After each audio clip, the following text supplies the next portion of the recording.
So this panel is being moderated by Lisa Rohrer, the head of university partnerships at EMERITUS Institute of Management. And we have several amazing panelists joining us from Wells Fargo, Reyes Holdings, Baptist Memorial Healthcare, and Brown Brothers Harriman. So I would love to have you guys self-introduce. I'm going to pass the microphone over to Lisa. And again, I want everyone in the audience to please post your questions in real time. We'll get them over to the panelists and to Lisa as fast as we can. All right, Lisa, I'll hand the mic to you. Fantastic. Thank you, Charlene. Hi, everyone. I'm Lisa Rohrer. I head up the University Partnerships function at EMERITUS. And I'm so pleased to be here with this fantastic panel. Just a little bit about me, and then we'll go around and we'll introduce everybody and we'll explain how we're thinking about running this session today. At EMERITUS, our mission is to make high quality education accessible and affordable. And so we're partnering with top tier universities to deliver executive and professional education courses. Most of these are online programs, boot camps, and some are longer blended programs. So I've been with the company for about 4.5 years and really focused on the universities. So I come very much from the supply side of the learning and development equation. So I'm really looking forward to hearing from our panel about what is going on with their own journeys and how they are evolving the learning cultures of their organizations. So what we'd like to do is go around and have each panelist introduce themselves. And in particular, if you all could focus a little bit on where your organization is coming from in terms of learning and talent development, and where are you headed towards? And you can talk about your learning culture and really how you're trying to evolve the organization. So, so let's start with Shawn Lewis from Wells Fargo. Shawn, please introduce yourself. Sure. Good afternoon. I think it's afternoon everywhere. Shawn Lewis. I am the Chief Learning Officer for Wells Fargo. And, you know, it definitely is a journey. Where we are coming from really has been very much focused on traditional training, a lot of classroom delivery, a lot of the basics, how to do your job, and just a ton of risk and compliance. Being in the banking industry and having some of the issues that we've had as of late really has had us focus very much on risk, compliance, and really turning that around. Where we're headed, we're really coming out of that. We still want to do the basics, but it really is about really utilizing technology and innovation to meet our employees and learners where they're at, going well beyond risk, compliance, and teaching the basics to really focusing on developing employees, but more around career development, and looking at L&D as a strategic partner around it's a reason to stay at Wells Fargo. It's a reason to want to continue to grow your career. So that's where we're moving and seeing how L&D can be useful in our organization. I'm glad to be here. Fantastic. Thank you. Caroline, can you go next? Sure. Hi, everybody. Happy to be with you. I'm Caroline Ceisel. I am Reyes Holdings SVP for Talent and Development. You may never have heard of Reyes Holdings, but chances are we have touched you in some way, shape, or form. We are one of the world's largest food and beverage distributors. So happy again to be with you today. You know, like a lot of people, we've been doing traditional training for a long time. My area of focus is on leadership development. So my area doesn't touch on functional development or compliance, but I feel what Shawn was saying, absolutely. We see a lot of the same changes happening here. But for us in the arena of leadership development, where we're moving from is focused on the more traditional leadership skills like strategic planning and communication, and moving towards really focused on leadership agility. It's something we've talked about for years, but now we're really speeding up that focus. You know, we see a lot of research on what the future is going to look like when it comes to things like digitization and the gig economy and hybrid workforce. But I think it's safe to say we really don't know what the future looks like for sure. And you even heard, if you were listening to the last presenter, she said that 85% of the jobs that will exist in 9 years, we don't even know what those are now. And so we really need to build leaders who can flex and who have the ability to succeed in a wide range of situations that we might not even know about now. The other thing we're moving towards is starting to prepare for managing a hybrid workforce. So most of our managers manage people who've been working in person and will continue to work in person. But for those managing our knowledge workers, what we're really focused on is preparing them to manage in a hybrid workforce. On the one hand, you can say that when they suddenly had to manage a remote workforce, they adapted very quickly and they were very successful because we had a great year in 2020. But that doesn't necessarily mean they're prepared to manage a hybrid workforce, which requires a different skill set, different ways of building trust, et cetera. So that's what we're moving to. Fantastic. That's great. Stephanie, why don't you go next? Well, thank you. I'm happy to be here today. So thank you for having me. And much like Shawn and Caroline, I'm the Chief Learning Officer for Baptist Memorial Healthcare Corporation. And, the things that we're trying to do is very similar. We went from a very traditional classroom, based approach focused on skill development or basic leadership development, and really trying to transition that into more of a hybrid approach where we're focused on continually to look at development utilizing technology, group coaching and application versus traditional training. And then also, how do we incorporate technology into the learning function, especially now that we're more dispersed, whether it's geographically or just because of the pandemic itself. And then also, how do we, as Caroline mentioned, looking at all of the recent reports that are coming out of, what's going to happen in the next 5 years across industry, how do we upskill and reskill or prepare talent to be successful, not now, but in the future? Fantastic. All right. And Emily, so we started in financial services and then end up in financial services. Hi, I'm Emily Yurachek, and I'm the head of learning at Brown Brothers Harriman, which is a financial services company here in New York. And I'd say we have sort of a smattering of what everybody said. But as far as our learning culture goes, where we are on that journey is, I'd say in a way, we're still trying to establish our learning culture. We are, because we're financial services, there is quite a lot of compliance training and that sort of thing. But where we're really trying to get to is moving away from what I would say, even outside of compliance training, is sort of the mentality of a focus on what I call training activity, whether it's compliance or even on professional skills. It tends to be viewed as activity-based training. And we're trying to move away from training activity focus more towards what I would call active learning. So where people are really taking ownership of learning, not training. And also that word active is sort of a play on the word activity. So getting away from activity and instead focusing on the action of owning learning and trying to build that culture. And it's sort of a small shift, but it's a really important shift. So we're not as focused on the how of our delivery mechanisms as we are on just kind of evolving the mindset and the environment in which people learn at BBH. Fantastic. Fantastic. So, so as you can see, we've got a really fantastic group here that come from some very different industries. And as we talked before we came here today, we decided that everybody is really at a different point in this evolution with different priorities.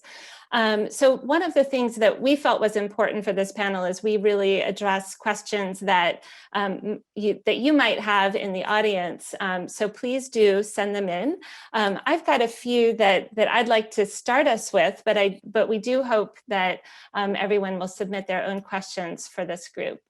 Why don't we start with Shawn? And I want to also just encourage all the panelists to jump in with additional questions, and we can make this very conversational. Shawn, you had mentioned that you have been doing a lot of classroom delivery. You've been focusing on evolving into more virtual learning, and you also talked about going around looking at career development and really looking at learning as a benefit. Can you talk a little bit more about what are some of your lessons learned as you've gone on this journey and started to see this evolution at Wells Fargo? Yeah, one of the things that, well, we've learned quite a lot. I think in the beginning, we had a workforce that has always been dispersed, but been dispersed in offices, right? And now with the way that we've all changed, I think one of the things we learned very, very quickly was that we needed to upgrade our network. So we went from maybe 30,000 people working remotely to over 200,000. So we had to work very quickly as a company, which impacted learning and training, right? And so I would say that's one thing, that you do need that infrastructure in place. And now we have that. And it's running smoothly, and that's working almost to so well that every call, every meeting, they want to do a Zoom call or a video call, and you're thinking, no, let's just talk. We don't have to see each other, right? But I would say that's one big lesson is really making sure that you have the technology and the infrastructure there to support it. The other thing, I'll just leave this second thought, which is our employees' needs are very much so varied in terms of what they're looking for from their employer, right? And so in the past, there have been times where we say, well, generation this is what they're looking for, generation that. And in my experience, what we're seeing is do not put people in a box. Employees, and no matter where they're at, they have different expectations and different needs about how they want to manage and grow their career and how they want to tap into their HR resources and their L&D resources. And so you can have all of these articles trying to really label everybody into a box. What I'm finding is employees vary in terms of what they need and what they really want to tap into. So those are probably the two things I would call out. Great. I do have a question as you think about this idea of the training and learning as retention for employees and really meeting with them where they are and what they feel they need. Is there ever a tension between sort of proving the business case of the learning versus, around specific skills that they need that the business needs them to learn versus what the employees are saying they really want to learn? Is there ever a tension there? And if so, how do you think about that? Yeah, I don't really see, and I haven't really seen that we experience a lot of that tension because the skills that our business needs are really transferable skills across, whether it's, agile or acting with a sense of urgency. It doesn't matter if you want to do that on the consumer side or a business side. Like those skills really are needed across the board. So I really have not seen that tension. And I think that is one of the things that has really helped us really start looking at L&D as a lever, as a retention, as a part of our brand, is because what's good for the employee in terms of their career development is great for the company. It's great for that line of business. Whether they stay in that role or they move into a different business line, or even if they decide to part ways with Wells Fargo, in that moment, that employee feels that the company is investing in them. And so while they're here, they are engaged. And so I would say I really haven't seen that tension because a lot of the career development is around those transferable, broader skills. Got it. Interesting. Okay, great.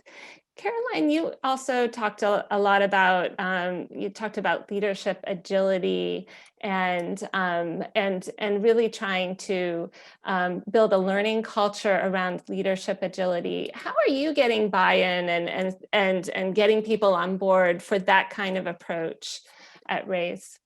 Yeah, great question. I mean, fortunately, there's really a lot of data that shows the value of building leadership agility and how much better impact agile leaders have on the organization. And so, especially when it comes to selecting high potentials and investing in high potentials, it's pretty easy to get the buy-in for that by just sharing that data. You know, we know that when we don't invest, especially in our high potentials, they leave. Even during times of a down economy, they can really go anywhere they want.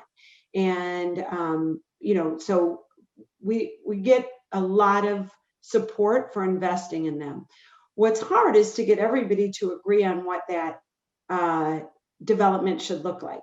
And so, you know, what we saw happen this last year, on the one hand, was really great. We saw a big shift in, hey, maybe we don't have to do all in-person learning. Leadership development is still pretty heavily in-person. We don't leverage e-learning and as much as we do for things like compliance training and functional development.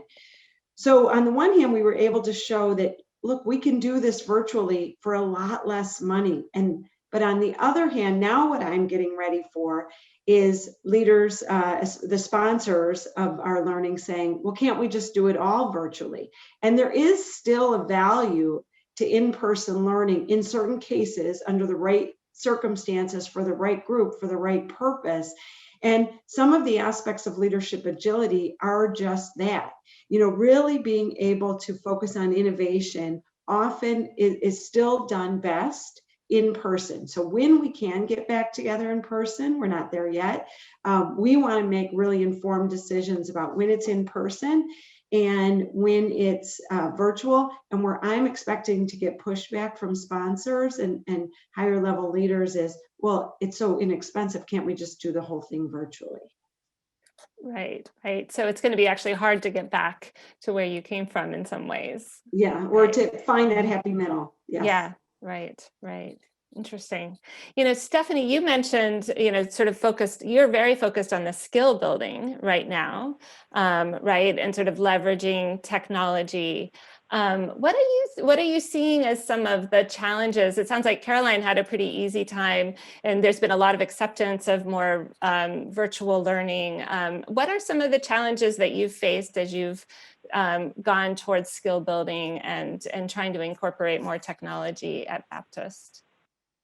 All right, we've always, in terms of done skill building, I think that's always been, but I think it was more focused in their current role, not really looking at futuristic. So I think that's really where the transition is in terms of, we're still continuing to focus on skill building. We're still focused on leadership development. I mean, we host all 1,300 leaders 4 times a year in a large development session.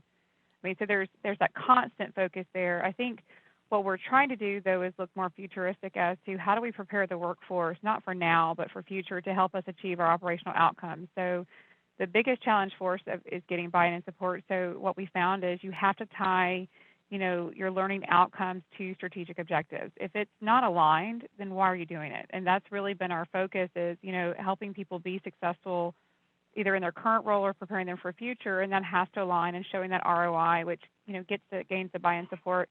Just like Shawn mentioned, though, you have to have the right infrastructure. And not just the infrastructure in terms of the technology, but even people have to be trained on how to engage staff differently in education when you're doing it virtually. It is not the same. I mean, I don't know how many of you have been on a Zoom call where you're like, can someone please talk because you don't want to hear me speak the entire time? And it's not engaging, and it feels like you're in the Snoopy cartoon with the, you know, the teacher at the front going, wah, wah, wah, wah, because no one's engaging. And so it's really helping presenters or educators learn how to facilitate in an online environment. Having technology that you can see people, that you can do more interaction, whether you're adding breakouts, you're adding polls, you're requiring them to do active learning in a virtual environment. And that's what we've really struggled to do, is transition what we're doing from in live in person is easy. You feed off your audience, you can engage them or put them in breakouts or having them do activities. It's how do you then transition that into a digital framework? And I think that's where we put most of our attention. The facilitators that you're working with, are they helping you make that transition, Stephanie? Or how well are the providers of the training and development that you're using able to adapt effectively to this space, do you think? So most of it is internal. So we use a lot of, the subject matter expertise within our organization. And since we are, a healthcare organization, we need, people that are at the bedside teaching. We need, that quality information. We do have, external partners that we bring in. But I think for the most part, we've been, studying best practice and how do you engage and how do you incorporate. What organizations have done this for a longer time? I think healthcare is one of the last to the table. So how can we learn from other organizations and to engage in the process of online learning? We've looked at partnerships with other organizations that provide technology that allow us to do events. As an example, like I said, we do an event every quarter for 1,300 leaders. So just doing that via WebEx or Zoom would not be ideal. So we partner with a company called An Event to be able to see the presenter and the slide right beside each other and to have polls all together, very, very interactive. That was a real win for the organization. We got a lot of good feedback. So it's really studying best practice and trying to transition at a much more rapid pace than we were prior to being forced to ultimately. Sure. Very good. Very good. It's been interesting to watch the evolution of the tools. Of the tool companies have had to act very quickly, speaking of infrastructure, to support the new needs across the board, really. Very good. Emily, how about you? You talked about really trying to move your culture from training and compliance to learning. And what kind of challenges have you been facing, and what has really helped you to overcome those challenges? So what I would say is that we haven't been entirely compliance focused. It's, I think, where people have been focused is, like I said, on the word training. And I'll be honest that it is a journey. We are not there yet. This is something that, changing mindsets and changing environments and changing culture is tricky, and it takes a while.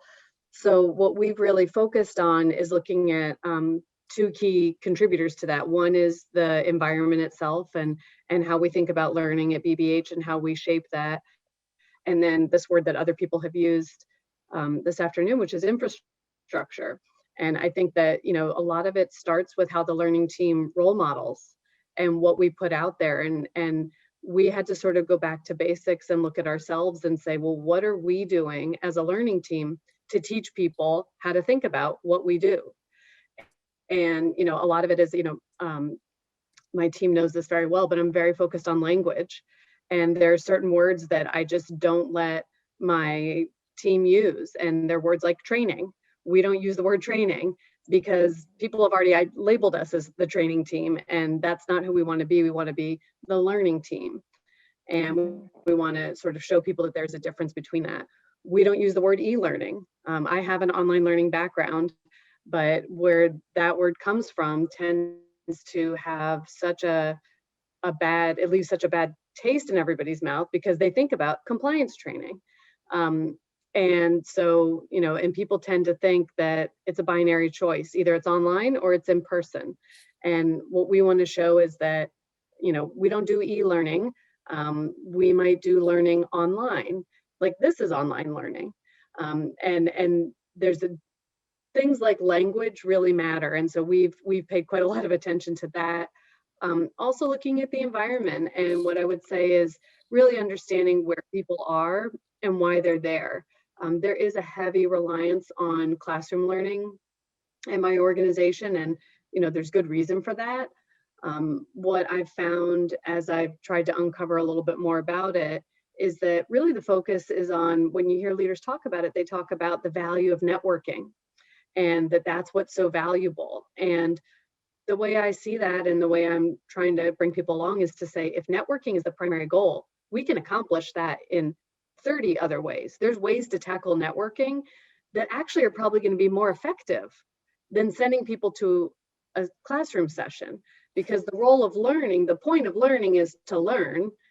The point of networking might be something else. And so there's ways to, instead of getting indirect networking by chance in a learning environment, let's focus on networking and let's focus on learning. But it's really just about, what I've said to my team and where we're trying to go at BBH is really understanding, what is our current environment and what's the infrastructure we need to put in place to show people, we have an LMS that could be better. And, what that is, the LMS is the ultimate representation of how you want people to experience learning and how you think about learning. And if it's hard to get things, if it's hard to find things, if it's hard to access things, then people aren't going to do it. So infrastructure in terms of learning technology, whether it's an LMS or some other tool that helps people interact with learning, even just making sure everybody has a Zoom license, that can enable great online learning. So I'm not sure if that answered your question, but we're really focused on our environment and on our infrastructure. And I think it starts with the learning team and how we talk about ourselves and what we put out there, so that we can over time start to evolve the language, evolve the thinking. And instead of lecturing people about what it could be, kind of show them what it could be. That's great. I really love your example of the networking and sort of reframing that particular need from, well, this is something that always goes with classroom learning, to, this is something different. There are different tools that we can use here. Let's think about the job to be done, and a little bit more broadly about how we can do that. That's super interesting. Great. We do have one a question that's come in from the audience. And again, please do send in your questions. The question is, how are you bringing forth key aspects of in-person training into your virtual programs? So a number of you are talking about sort of balancing, or, obviously most are virtual now, but how are you thinking about outside of the networking piece, other ways that you've done that? Stephanie, I saw you went off mute. Do you have a thought on that? Well, I just have a couple of different things. One that Emily mentioned, like networking was really important to our team. Like I think they missed the socialization. So we actually built that in, and the infrastructure support that we use, you actually have little people and you can actually go talk, their avatar can talk to that avatar, and they can actually have a chat function networking group like before sessions start and on breaks. So we have built that in some of the functions. That has been really fun to do. We also have utilized, we require, what we've learned in training is, one, stop allowing big rooms of people to get together, even though they're social distance. We find that they're disengaged when it's on the web. Like you really need someone on a computer, everybody on their own computer. It's helpful if they have videos. We require people to turn video on, because we want you to be engaged. And, if you're watching yourself in video, you're less likely to, check your email or to do other things, because you can see, what others are seeing. The other thing is we add, like I said, active learning. So we have breakout groups, and we require them to report back and to do something, or we have them do an activity, a poll, word something. We have them go, we do scavenger hunts. So we'll have them go out and find resources and come back and report it via the learning. So we've really tried to incorporate action into the learning environment, and that creates that more of the socialization that people crave from the live in-person training. Those are great examples. I was thinking when you were talking about some of the conversations that I have with universities who've been grappling with this shift from being in the classroom to being online.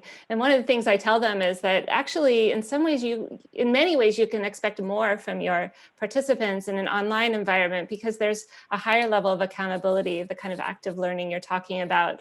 You can't, we can control for the people that want to just sit in the back of the classroom on their phone, because we can force them to do things in a way that sometimes it's harder to do in the classroom. So that's great. I would add to that also, we've sort of redefined what it means to, I won't say network, that's probably a stretch, but the in-person bit. We have a program that sort of simultaneously, it actually rolled out about a month after COVID rolled out. So it was designed anyway, but the timing was unfortunately kind of fortuitous that it was available in this format. But we have a program for first-time managers that's actually designed to be done at the learner's own pace, and they do it in conjunction with their manager. So they get an assignment every week, they do the thing with their manager, there's meetings, they practice, they talk. And so we've sort of reframed what in-person means. I mean, obviously, well, not obviously, but in our firm, there is no in-person, but what we've done is made it so they are now learning with their manager. And that's not something that used to happen. It was go to the room and this team will teach you the thing.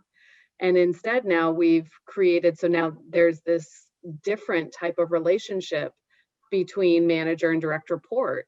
There's also increased accountability, but they're learning together. And so we've sort of accidentally and on purpose reframed what it means to network. And honestly, when you're a first-time manager and you don't, you're navigating that for the first time, the best resource you can know how to use is your own manager. So that's your best job aid.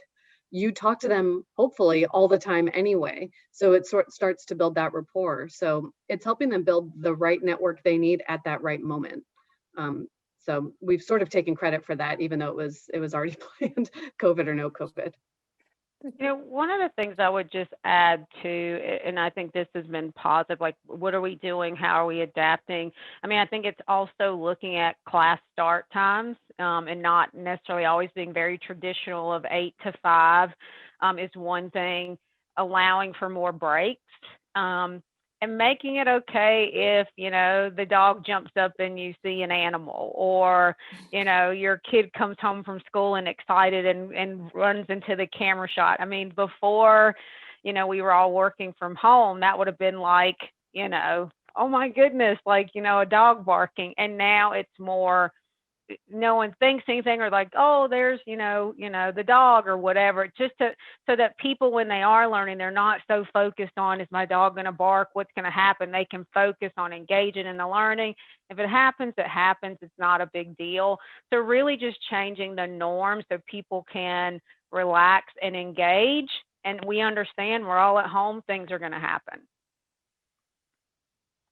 Caroline, did you want to jump in? Yeah. No, I think everybody covered what I would Okay. say. All great responses. Great. So Shawn, you're really talking about questioning those assumptions. I guess I have a quick tactical question for you guys. Your comments, Shawn, about class start times and breaks.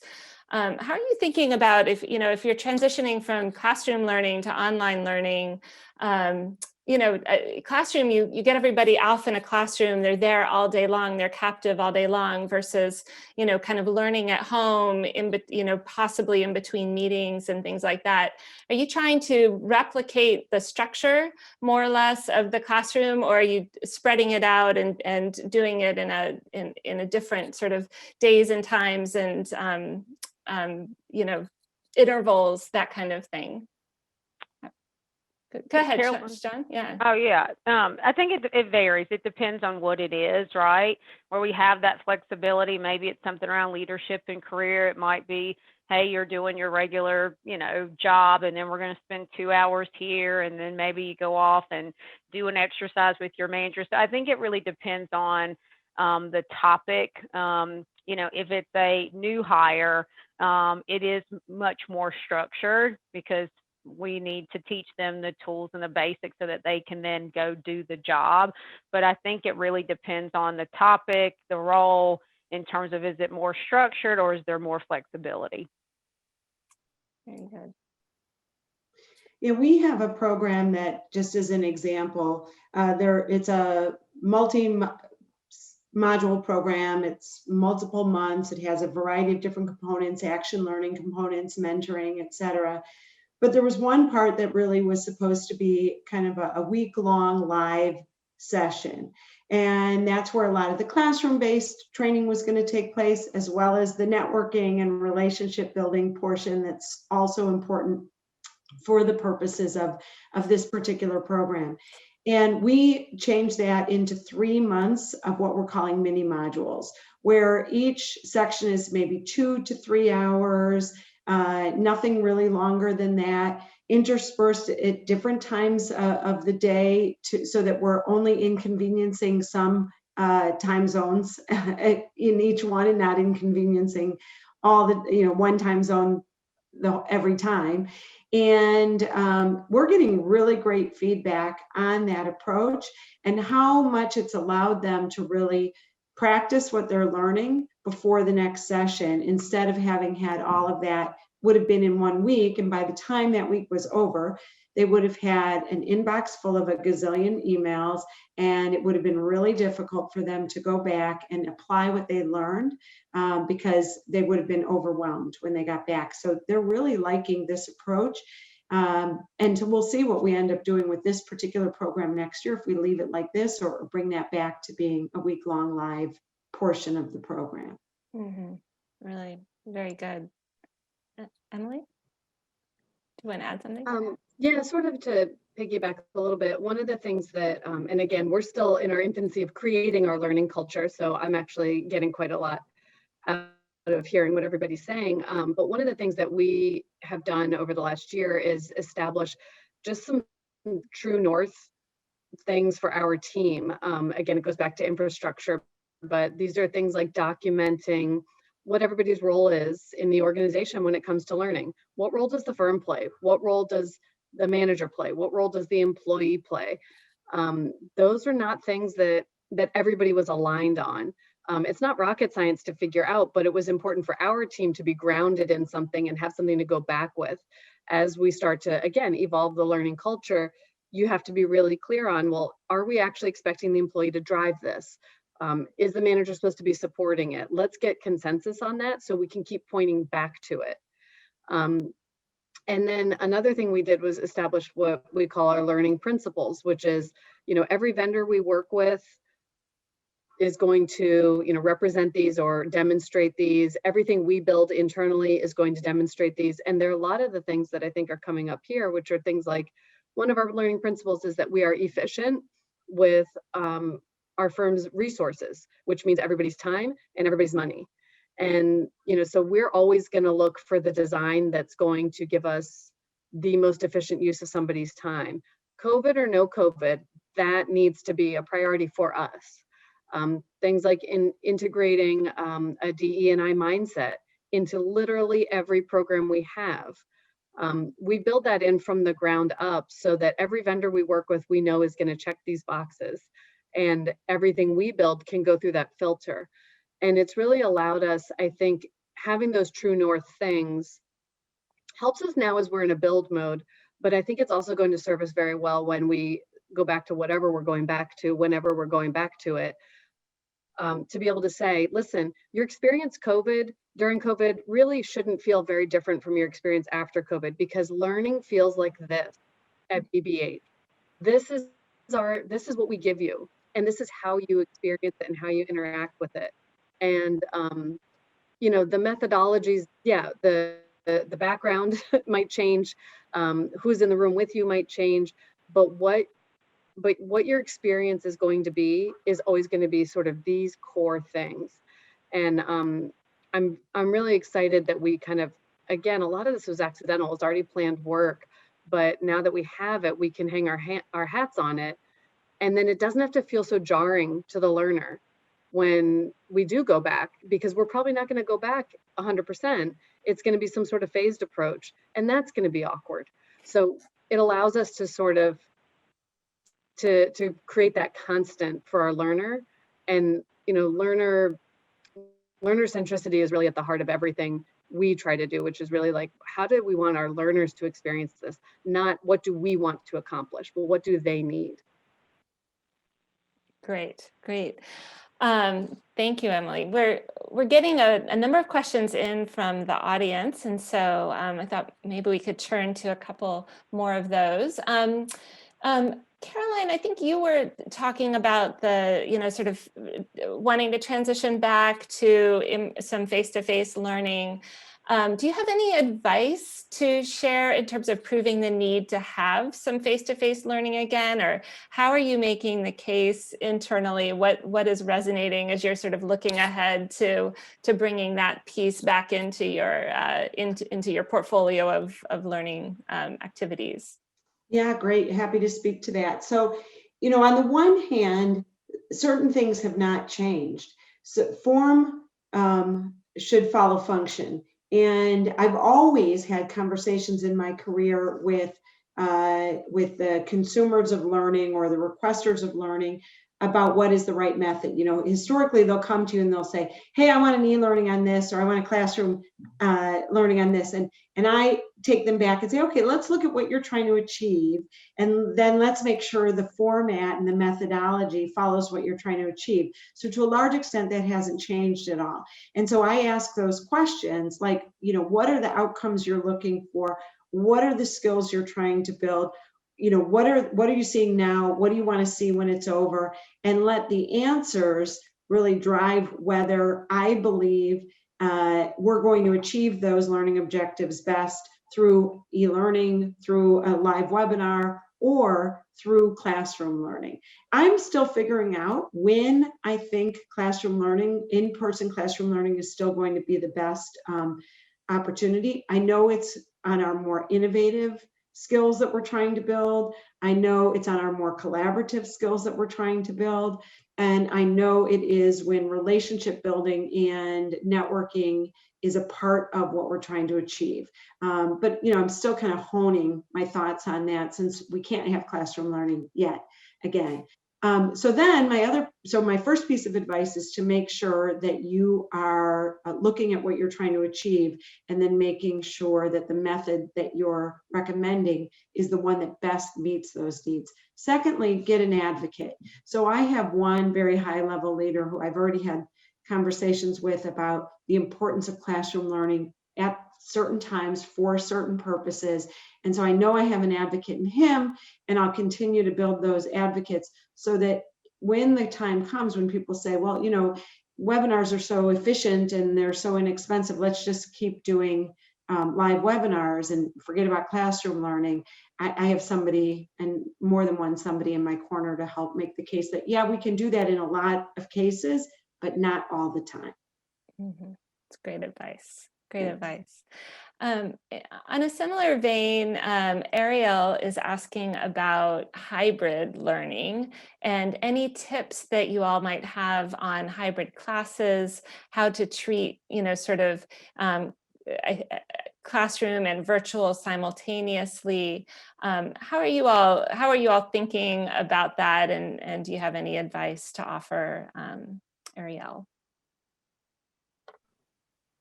I'll take a stab at it.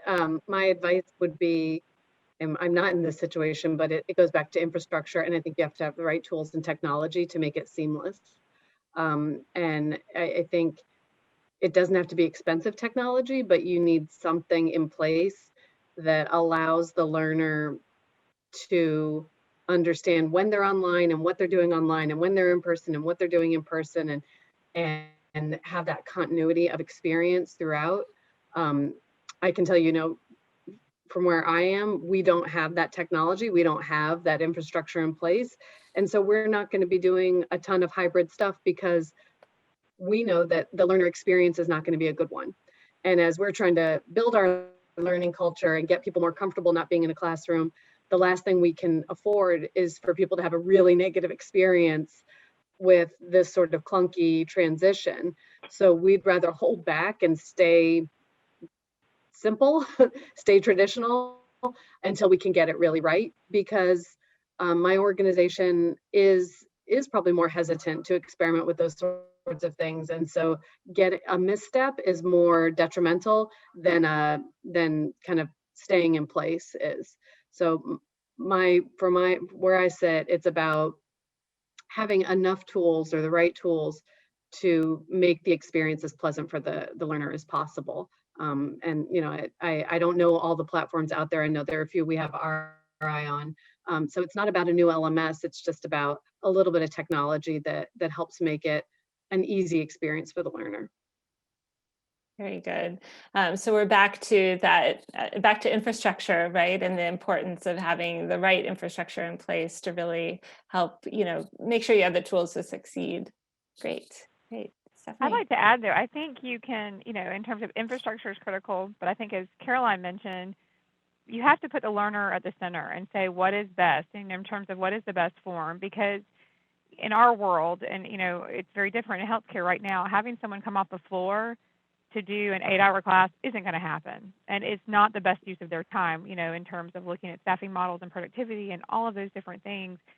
And their attention spans. I mean, I don't know about you guys, but it seems like we've all developed adult ADHD, and we've got this much attention span. So you know, for us, when you really look at a hybrid function, we're saying what can be done on demand? Like, do we have to be together learning this, or can this be, you know, that kind of on-demand e-learning, whatever kind of online module that they can do at their own convenience?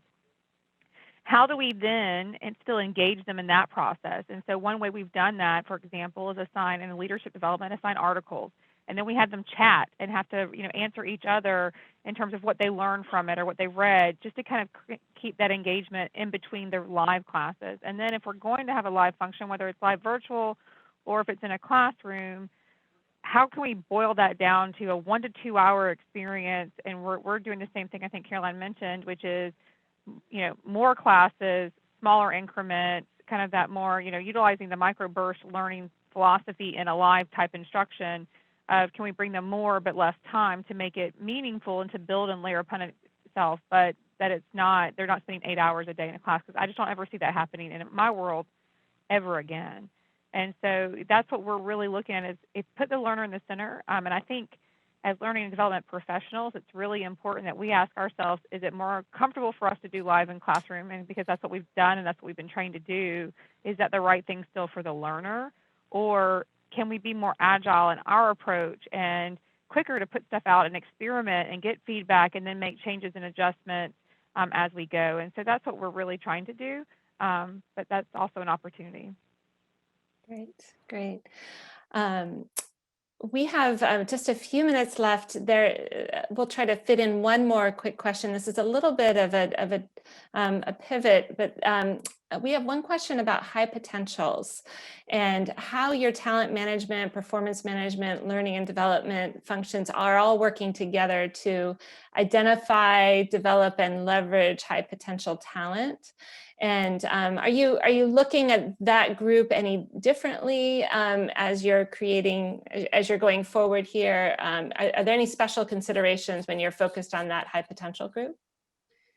I'm happy to take that, since all of those areas are under my area of responsibility. So I have talent management and performance management and talent acquisition and a number of other functions. So it's great. So number one, we make sure we have a very clear sense of what excellent looks like. And we use that same definition for performance management purposes, for talent management purposes, and for hypo development purposes. So that's the main way that all of those are connected. Secondly, we make sure that as we go about our talent management practices, that we have very clear outcomes and development plans for our high potentials, and that those development plans include all the things that we know are critical for high potential leaders. And high potential leaders typically need three things. They need experiential learning, they need exposure to senior leaders, and they need mentoring. And so we make sure then that our approach focuses on those three things. So we're really accelerating their readiness for future positions. Fantastic. Any other views on the high potential side? Great. Well, we are about out of time. So Charlene, I'll hand it over back to you. All right. Thank you, Lisa. Thank you guys so much for sharing all of your perspectives today and your journeys. And I think that there was a lot of good key takeaways. I have a lot of notes here. I was very happy to see some questions starting to come in. So I want to remind everyone in the audience that you can still submit questions. We'll make sure to get them out to you guys because this platform will remain open for 1 week after today. So all of these sessions, with permission from the speakers, were recorded. So for you guys, in case you want to hop back in and watch any of the keynotes from earlier, or also rewatch the panel and get some key takeaways, you guys are also welcome to do so. So I want to say, thank you so much, everyone. And I'll say goodbye to you as I pull up my last minute notes to recap for the end of today. But again, I can't express enough how wonderful it was to hear from all of you guys, and really all of your points and highlights here in terms of key takeaways of what people can do to make sure that we are upskilling, we are focusing on leadership development, but we're doing it with purpose. We're continuing to move towards growth and sustainability and put all of those practices into play. So thank you guys so much. I wish you a wonderful rest of your day, and I'll get on here with a few closing remarks.